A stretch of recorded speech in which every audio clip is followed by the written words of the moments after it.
what was your revenue last month and what was your profit? Those are the most two basic questions you need to know at any given time. Like, where are you at, really? Not just, well, we paid our bills last month. Get out of that. If that is you, you're shooting yourself in the foot, right? So you need to get out of that. And one of the best ways to get out of that is having a really good business plan. What is your actual business plan? Welcome to the Super Clinic Project Podcast, Coach's Corner Edition. Ready to boost your practice by 10,000 in just 10 minutes? Join your coaches, Jennifer and Tracy, for fast and proven strategies that drive real results. Let's get started.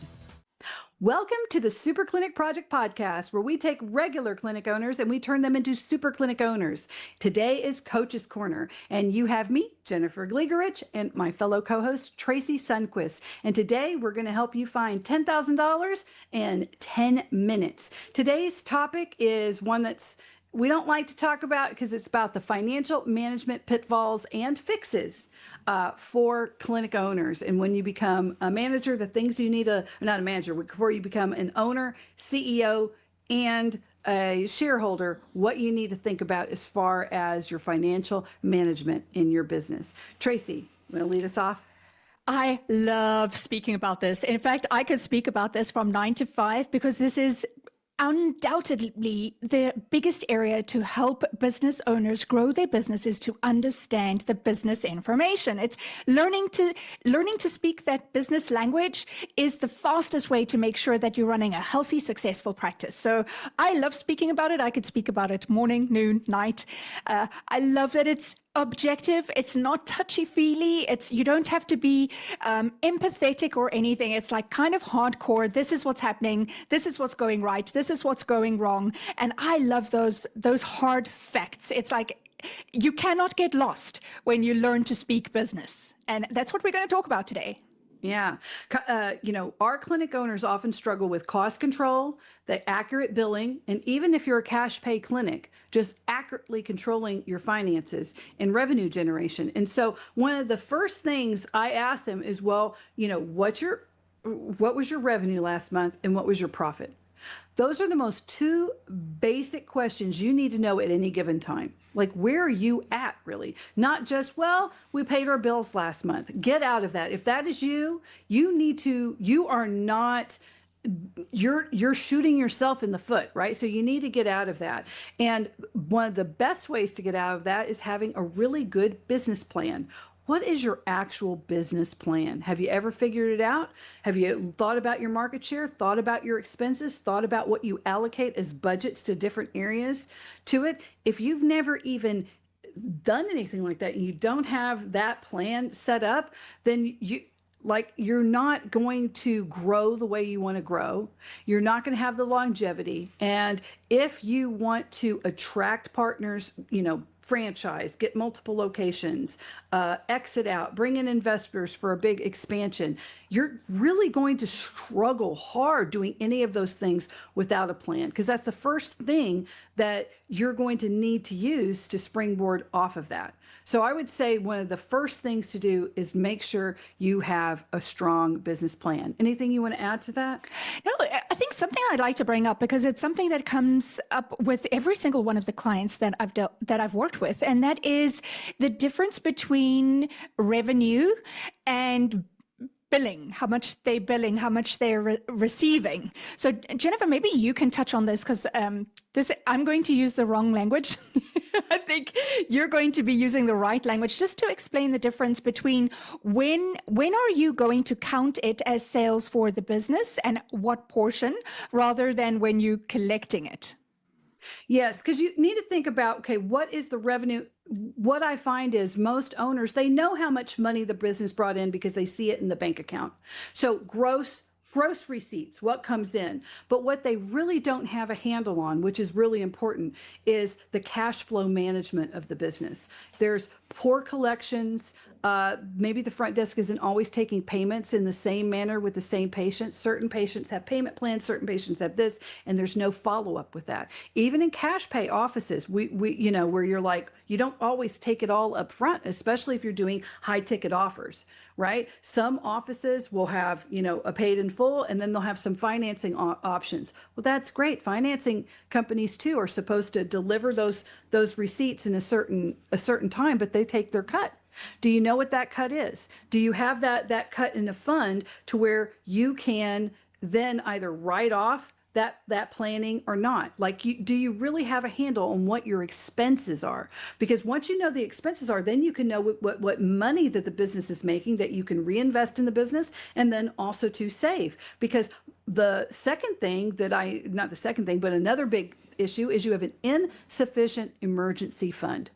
You do not have access to an emergency fund of cash if something doesn't go your way, if there is a bad month. And I would say cash pay offices usually need that less than insurance. Insurance offices, you can tank because insurance might just decide we're not going to pay. I mean, we have worked with many clients where insurances have just it's stuck. We're talking 60, 70, $200,000 worth of billing and legitimate claims that had been paid out and are just held up for no reason. And it can literally destroy an office, right? Mm-hmm. So if you're solely insurance and you're listening to this, you're not even thinking about cash pay, you are putting yourself in the most precarious position imaginable.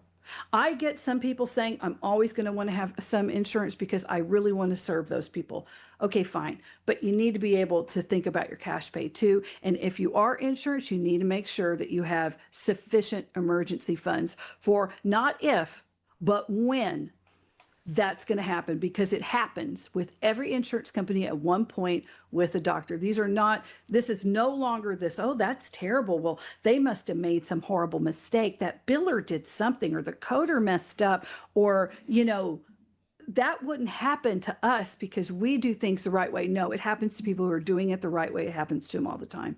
You need to have sufficient emergency funds. From a business perspective, it's a good practice to have at least 3 times your monthly expenses. So if you have monthly expenses of $20,000 a month, you should be looking at being able to access at least $60,000. And that means from a business risk perspective, you're covered. You're going to be okay. Obviously, the more you have, the better for you. But at the same time, you don't want to have so much, but it's not working for you. But we're not getting there yet. Whether that's a different conversation.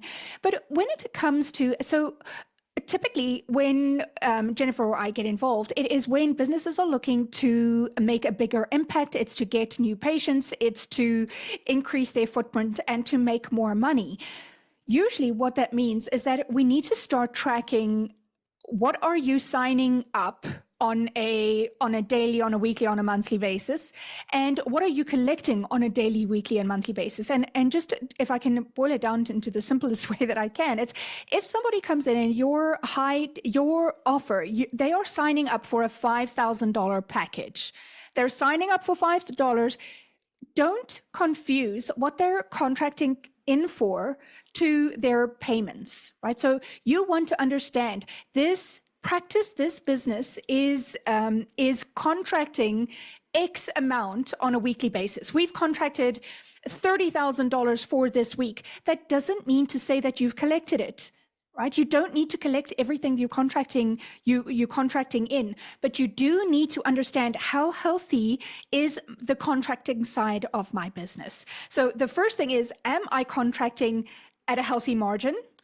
Am I contracting healthy? And then the second thing is, am I collecting healthy? And if you can navigate both of those two things well, it's going to set you up for success. Yes, and this is why having a really strong team behind you, you want to be able to have a good practice manager / bookkeeper, right? Because they're going to help you get the numbers and you want to not just have an accountant, you want to have a tax planning expert. So if you don't have one of those, you do need to get one of those on your team. And I'm not talking about getting all your receipts and going to your accountant, and they'll take care of your taxes for you. I'm talking about tax planning, because you can cost out and save, and it becomes part of your business plan with how you structure your your uh, your bills, basically what your expenses are. And your expenses can be structured in different ways that you will make different decisions on what expenses that you're getting and how you're handling those expenses. Whether you decide, you know what, I always just wanted to pay cash for equipment, but after talking to a tax planning expert, it doesn't make sense for me to do that. I need to free up that cash, use it for other things, and I want to be able to pay this on note because the tax advantage for the business is better. And in some states and different areas, that's going to flip-flop and be different. But you won't know until you have a specific person who is a tax planning expert for your area. That's very important. Another thing is making sure you audit. I can't tell you how many clinics I physically walked into, where I had to go over all the bills, and I started negotiating contracts. It's one of the first, most basic, boring things. I hated doing it, right? But is calling a utility company, calling the phone service company, calling if they had those big copiers, calling, Canon or Epson or whatever, and calling them and looking at that contract and saying, we've been on this contract for a while, maybe there's a better deal. Right. And yes, you get used to having the same type of printer, but if you can save money on those things, it's important. So if you're very aggressive with it, do it every 6 months. If you're less aggressive, at least once a year.